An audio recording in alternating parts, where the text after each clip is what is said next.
One of my all-time favourite authors has to be John Mars, so I thought it could be fun to do a ranking video and let you know what I thought of all 6 of his books that I have read and rank them from least to most favourite. Now, I feel like number 6 is going to shock a lot of people, especially some of my very close friends.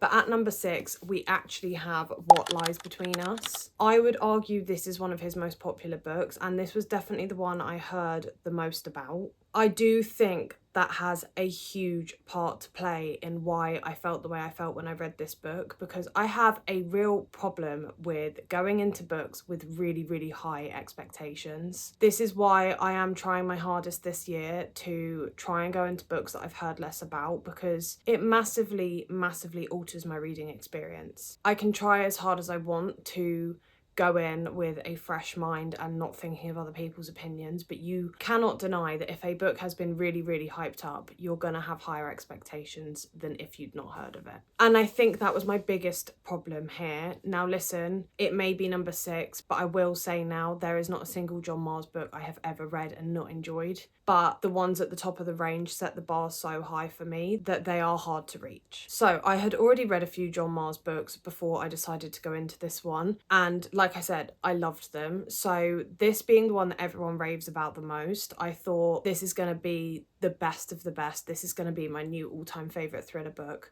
Again, I enjoyed this book. I just think I expected so much more from it. I think because his other books that I have read and loved were so high action and so fast-paced, this was just a bit slow for me. The premise of this is that our main character, Nina, keeps her mum, Maggie, locked in the attic and lets her down for dinner every evening and then walks her straight back up the stairs, chains her back in and leaves her locked up there. The story, of course, begins to unfold, and the reasons for why this is the weird dynamic they have all start to be explained. There is a lot of secrets, a lot of history in this book, and that is mainly what it's about, which I guess in comparison to some of his other ones there's stuff happening every 2 seconds and they're quite action-packed. This was a lot slower, but dark. So that is sat at number 6. At number 5, we have Her Last Move, which is one of his older books. This has actually been recovered. I will put the old cover up here so that you guys can see, as you might recognise that one more. In Her Last Move, our main character is a detective who works with a super recognizer, which is someone that has kind of like a photographic memory and can recognise faces really easily. But the serial killer that she is trying to find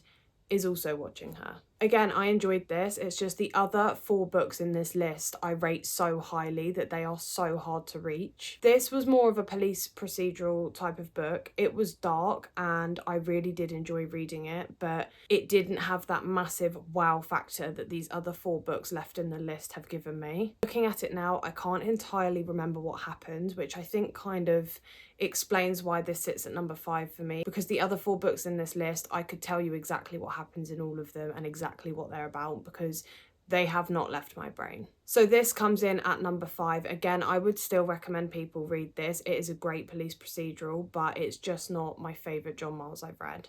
Now we are on to the juicy stuff. These 4 books, I loved all 4 of them, and it's actually really tricky to put them in an order because I loved them all so much. But at number 4, we actually have one of John Mars's speculative thrillers, which he describes kind of like a Black Mirror vibe. They are set in a dystopian world. I think they're all actually set in kind of like an overarching dystopian world in John's head, but they're all focused on slightly different things, like Black Mirror episodes, I guess. And I'm sure most of you have heard of this one. This is The Passengers, which is set in a world with self-driving cars, which obviously this was written a few years ago. This is very much a reality now. He basically takes the idea of what could possibly go wrong, and a lot does go wrong. In The Passengers, we have 8 people who have got in their self-driving cars that morning, but rather than going to the destination that was originally routed in those cars, they start taking their own path and the doors are locked, they can't get out, and they are heading towards a location, which is not the end location the passenger had intended. These 8 cars are all actually driving towards the same location, and when they all get there, they are programmed to not stop.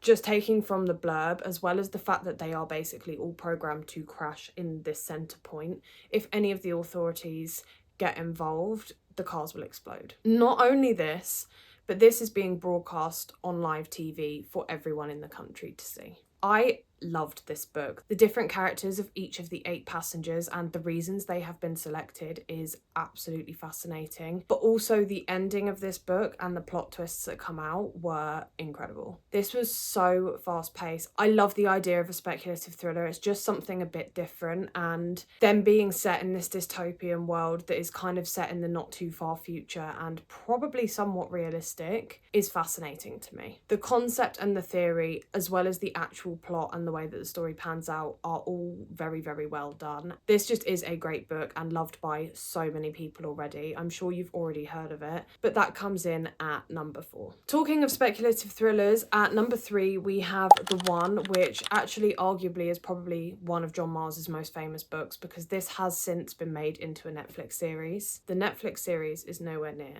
as good as the book, by the way. In The One, you can take a DNA test in order to find your soulmate. You do a swab, send it off, and if your soulmate has also partaken in this, they will match you up and put you in contact. But what happens if your DNA match isn't the kind of person you intended on being with? For example, what if you're matched with a serial killer? The book follows along multiple different people and couples as they find out they are matched, and the way that this can go wrong if you're not matched with someone you thought you would be matched with. Again, you've probably heard of, if not seen, the Netflix series, but you've just got to trust me, the book is so much better. I think this is set in the same dystopian world as The Passengers, and he's done other speculative thrillers such as The Family Experiment, which I have been meaning to read for the longest time. But again, I loved this one. I loved the concept and the fact that it's set in the not too far future, and I loved the way that these characters are matched together. It's very clever, and again, when the plot twists start coming out towards the end and the bigger picture is revealed,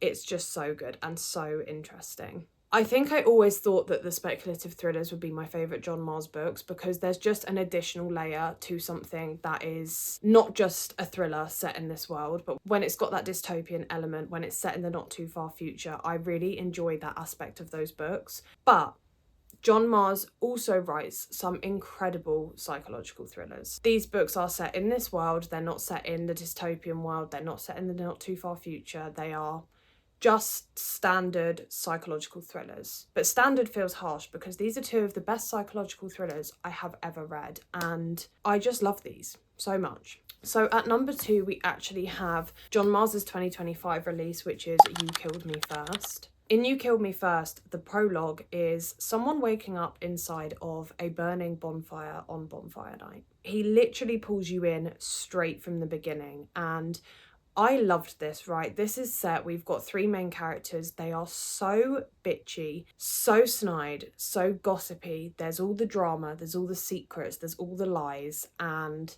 I literally ate it up. I loved finding out the plot twists in this book. I loved how much I hated all of the characters. I loved finding out all of the secrets, and when everything is revealed at the end, I was just so invested. I loved the way it panned out. I haven't even really got much more to say about this. It just is a great thriller book with all of the aspects that you want. It's fast paced, the chapters are short, you get multiple points of view, you get moments from the characters' histories and pasts that makes you start to question everyone. It's just very, very well done, and I was very much here for the rich people drama. However, nothing has ever managed to top this book for me. This is the first John Mars book I ever read. It's how I discovered him, and I will be honest, I have been chasing this feeling since. I am yet to find a John Mars book that tops this. I do still have things like Keep It in the Family to read, which I know is a very popular one of his and is very famous for its chapter 39. Nothing has ever quite topped The Stranger in Her House. Now, this is an underrated John Mars book. I do not hear people talking about this as often as most of his other books. I don't know why it's so underrated. I don't know why more people don't shout about this. This is one of my favourite thriller books ever. I read it a few years ago. I think I read it as part of a read-along. I think I was sent a copy of it in order to then read it at the same time as everyone else. I didn't really have many expectations going in. I literally still remember where I was sat when I read certain parts of the plot twist where I gasped out loud. I needed to talk to people about it straight away. I was literally reading it and I was like, I feel like I need someone to be reading it at the same time as me so that we can talk about this right now. But to set the scene, we have our two main characters, Connie and Gwen. Connie's mum is quite elderly, and along comes Paul, who is a bit of a handyman, offers to help out around the house. I think he starts by clearing her gutters and then offers to do a few more handy jobs for her. And this isn't a spoiler, it says it on the blurb, but he kind of does more and more handy jobs for her until he ends up between homes, and it just makes sense for him to move in. The blurb doesn't even sound that interesting, but it's just so, well, this is exactly what I want when I say I want a thriller.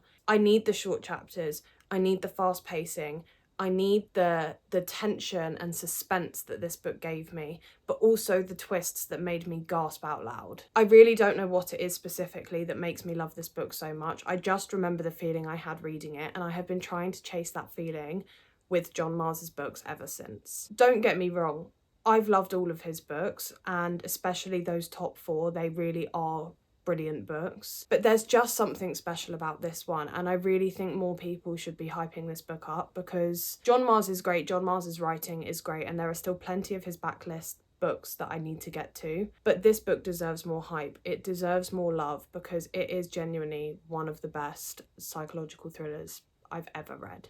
And truthfully, I don't hype it up enough either. I don't talk about it enough, and I really should, because I still remember the feeling I had reading this. I still remember the way that the plot twist made me feel, and it 100% deserves top slot as my #1 John Mars book, because like I said, the first book by him I ever read, and nothing has ever topped it. I really do hope I read something like Keep It in the Family that is up there with this, but at the moment this is kind of just sat on that level above everything else, and I hope some of you, having watched this, maybe go and pick this up, because it is truly brilliant. So there you have it. That is all 6 of John Mars books that I've read, and the order in which I would rate them. I have at least a couple more of his backlist over on my physical TBR, and I really want to buy copies of Family Experiment and Keep It in the Family, because I have been wanting to read those for the longest time, and I really think maybe I should read a few more and then we can do an updated ranking video later on in the year when I have read a couple more of his backlist. But for now, there is the 6 I have read and what I thought of them. If you do pick any of these up, please do let me know what you thought, or if you've already read them, let me know in the comments, because he is a brilliant author. He's also a lovely person. He is so active on social media. He's great at engaging with people's posts, and his posts with his partner John are brilliant. I do have a few other authors where I have read quite a few of their backlist and would like to do a similar video. I'm thinking of doing a Lisa Jewell one soon, as well as a Frida McFadden and Andrea Mara. But if there are any other authors you want me to dive into, please do let me know, because these videos are really fun to film, and it's nice to highlight the work of authors that I truly do love.